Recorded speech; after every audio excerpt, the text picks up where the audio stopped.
The 67 NHL All-Star game is right here in the backyard of Alan Thicke in Los Angeles. Good to see you again here on the show, Alan Thicke. Pleasure, always fun. Yeah, great having you here. Yeah, so thank you for making it here. Inject a little hockey in here once in a while. Yeah. Yeah. Sort of like poke check it right into the Rich Eisen show. This time of year, you're consumed with locally with Jeff Fisher and Eric Dickerson and Yes. Brandon Ingram, and who's got the body of a Victoria's Secret model. I hope he's going to be able to put on a few pounds and Wow. in fact be the next wave.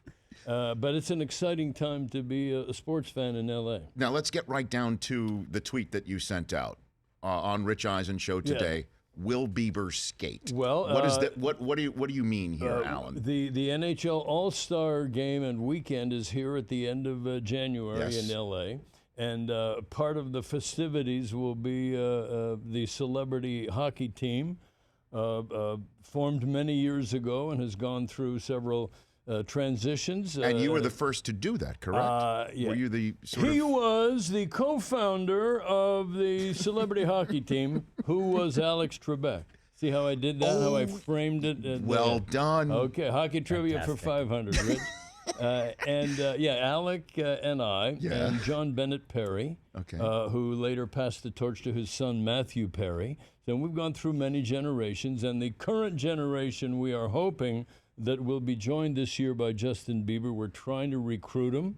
I've never seen him skate, but he plays other sports, seems to be athletic, so we're going after the Biebs. Now, would you say, just merely guessing, would you say he's a grinder? Is he going to get in the corner? Or what do you think? Or is he going to sit there in the crease? You can't touch him? We don't really care as long as he keeps his pants up.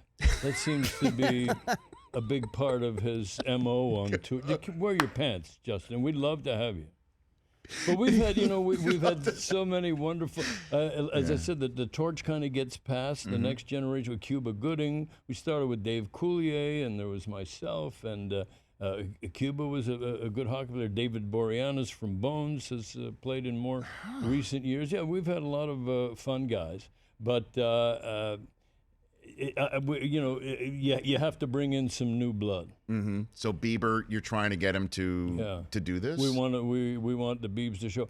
I still manage to skate with some young blood and make a real impression, I must say. Yes. I was in an exhibition this summer with Tanner Pearson from the Kings, Connor McDavid, who is the new name of the man. And they will remember me because these guys are flying around in 45-second shifts. It took me that long to get my legs over the boards and back. And there were a couple of occasions that were, at the end of my shift, I'm 20 feet away from the bench. I'm just trying to get back. And the flashing blades of hell and death were over the boards and back. I think I just about took out McDavid's jugular at one point. Come on now. They were afraid of me. They lived and skated in fear of Alan Thicke getting near them. So you just trying to get back over the boards. Oh, just flashing to get my legs over just and the back. blades were just all over, splayed all over the place. Halfway through, I'm taking ibuprofen. But, I used to be competent. I found that depending on your proximity to the equator, I was subpar in Toronto. I was, in the 70s, I was mediocre with gusts of adequacy in L.A. And in Costa Rica, I'd be a Hall of Famer. Yeah.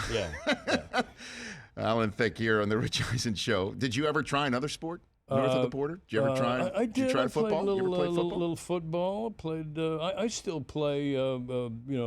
Tennis and co-ed slow pitch softball, and but hockey is my passion. I'm a hockey groupie. Right. But you never tried the CFL? You never tried to I get into that? didn't know ever since I lost my knee in the second year of college football, and then became the reporter for our college paper after that, the football reporter. Yeah. So you tried, you went to the media real early. You tried to... I did, and many years later, in the Canadian Football League, the Toronto Argonauts had a big year because they were bought by Bruce McNall, John Candy, and Wayne Gretzky, who brought a lot of attention to the league by being the face of that franchise. It worked so well.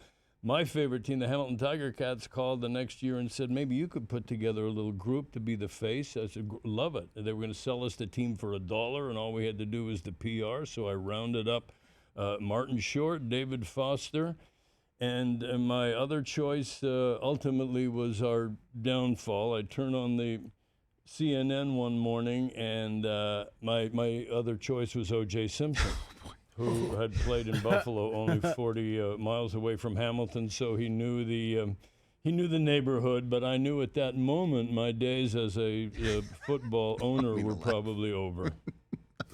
I don't mean to laugh, but I guess I do mean to laugh right there. You know, Steve Mariucci was a quarterback for the Hamilton Tiger Cats. No. He was. No, I didn't know that. That was his claim to fame after trying to get into the league. I didn't know that. Yeah. And he's a great commentator now. He's a good we had some good quarterbacks, especially the smaller guys. Who could run around on that larger field. Doug Flutie had a great career there. Marcus Allen's brother Damon still holds all the passing records. Theismann had a good career up there. A lot of guys. Alan Thicke here on the Rich Eisen Show. And Candy, what was John Candy like? Because I know he was at Super Bowls a lot. There's that famous moment before Montana beats the Cincinnati Bengals where he gets into the huddle and says, hey, there's John Candy up there. He was a legitimate sports fan, a great guy, fun to have around. I had worked with him years earlier. I was producing the Bobby Vinton show for CBC, the Polish Prince. Roses are red, and they have to pay anybody for that? I don't know. We'll find out. I'll send you the bill. Pay me to shut up. But and so I'm producing that show, and we wanted to have some fun with the show, and one of the local funny actors was John Candy, so we hired him to wear lederhosen and do the polka the guests out. And he used to get so mad at me because he was saying, you know, I'm a funny guy, I can do a lot of stuff. I'd say, yeah, John, I'm sure. Just will you dance for it? And so I kind of missed some of the incredible comedic genius of John Candy by subjugating him to the lederhosen role. And when was the last time you think Trebek laced him up? When was the last time Trebek laced him up like you? Alan had back problems, so he probably hasn't laced him up for a while. But maybe a decade. But as I said, the new blood that we keep bringing in. Hey, there's a big Canadian cabal here in this town. Yeah, there is, and not even just Canadians anymore. A lot of Americans ever since Wayne came to town. But you know, some of the early games that we played, we were lucky to get a crowd. Right. Out for them, but and you know, they were rough enough. I took I played in one game. Somebody elbowed me in the last minute, and a couple of pros came over. Gordie Howe and Robitaille were on the ice, and they're looking at me. My nose is over here, and they're looking at me. They got. These guys have noses here, and they're saying, "Oh, that doesn't look good." so I knew I was in trouble, and I went into the dressing room, and they, do that. They adjusted, at which point I started to faint, and they did the smelling salts, and I said, "Nah, wait till I get back to L.A. I know Michael Jackson's doctor. I'm going to get this thing put back. This has been put it back the way I remember." Well, you look great. Alan Thicke is here. I'd like to take a 60-second break and have you hit the post on a song. Okay. When we come back. Do you have a specific song that you'd want to attempt to hit the post on, Alan? Is there like a disco song of something from your 80s? Is there a TV theme that you composed that you'd like to hit the post on? Alan Thicke? We could try Different Strokes, which I sang. Okay. Okay. Do we have? My voice is probably higher. That's stacking the deck, though. But this is our guest here. He's got to choose. We're just hitting the post on Alan Thicke, and we're not talking about hockey right here. He's a professional. All right, we'll take a break. Oh, I'll take whatever you got. Okay, Alan Thicke. When we come back here, and Law, do you have a quiz for him? I did not put one together. I have a couple questions, but no quiz. Okay, really. We'll come back here with Alan Thicke in 60 seconds. Welcome back to the Rich Eisen Show. Alan Thicke here in the program, in studio for another segment. The Whistler Film Festival, just a couple of days ago, gave you the Canadian Icon Award. Congratulations to you on that. Thank you. Bieber turned it down, I guess, or was busy looking for pants. And But I was very honored. Yeah. So I guess is Robin technically Canadian, or was he born here in Los Angeles? No, he was born in L.A., but he qualifies as half Canadian and dual if when he needs it. How much did you pay Gretzky to babysit him?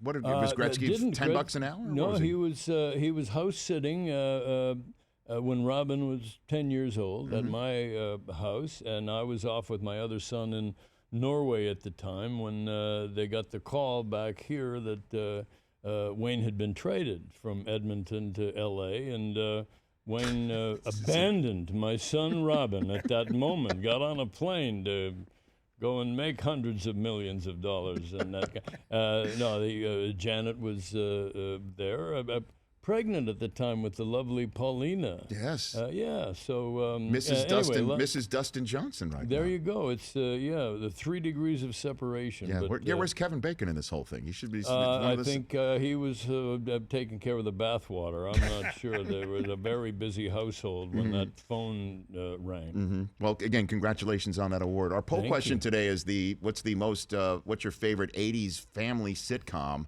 And Married with Children has run away with it, and to me, that's not would you consider Married with Children a family sitcom of the 80s? Yeah, it's a distorted family. But yeah, they were very funny. I did an episode of that. You did? They were hilarious, and they were all so good and talented. They've gone on to wonderful things, every one of them. Oh my gosh, yeah. But yeah, I mean, but to me, that's not a sitcom family sitcom is one that you did where your family can actually watch it, of children of all ages. Where you really mind your manners in every scene. You don't say naughty things. You don't do anything untoward. Where you have cast members named Stinky and Boner. There's always a happy ending. I mean, you had cast members named Stinky and Boner.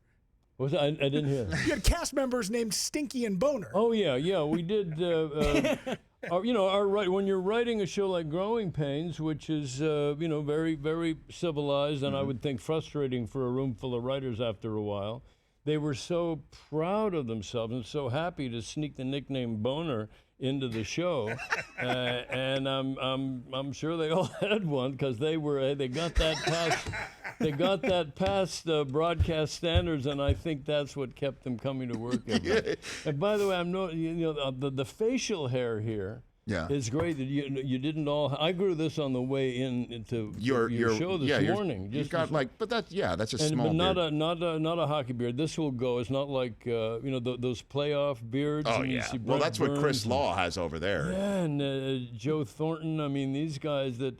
I told Joe's wife she's got to take the weed whacker to that. They look like it's like the Walking Dead of beards. He could be hiding refugees in there. Have you seen his those playoffs? I don't think it's right. They're handsome guys, and they should. Well, this is what hockey's all about. It's good for endorsements, and It's what hockey's especially in the playoffs. So don't you want to see? I mean, they're selling the game. You want to sell the personalities.